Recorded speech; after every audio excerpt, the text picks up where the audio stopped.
Aw, recognize this cutie? Well, he'll grow up and teach himself to be a lawyer, become the 16th American president, and wind up on a $5 bill. But first, let's slow down. He'll have to grow that iconic Abe beard, right? How? Well, it's less about the how and more about the why. The Y chromosome. See what I did there? Abe's DNA is bundled into 46 chromosomes. That's 23 from his ma and 23 from his pa. Excuse me. 44 of these chromosomes pair off with its match, which has different versions of the same genes.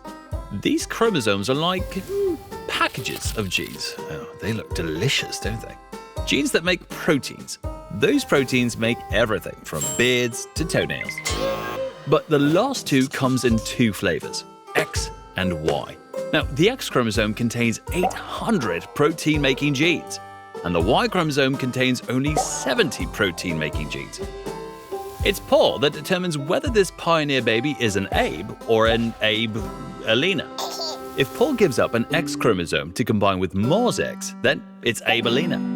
But if Paul squirts out a Y, graphic, then waboosh, it's an Abe.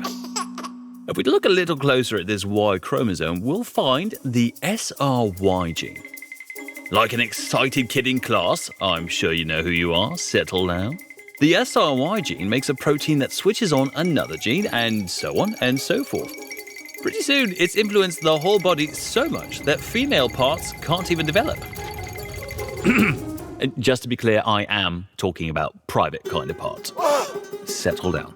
From there, the male parts begin to pump out a hormone called testosterone. Females make testosterone too, but not enough to make all the genes, proteins, hormones, and anatomy that makes a male.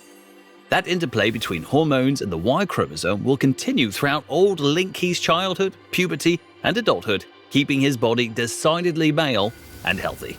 And triggering the hair follicles on his face to grow that trademarked Abe Lincoln beard. So sexy.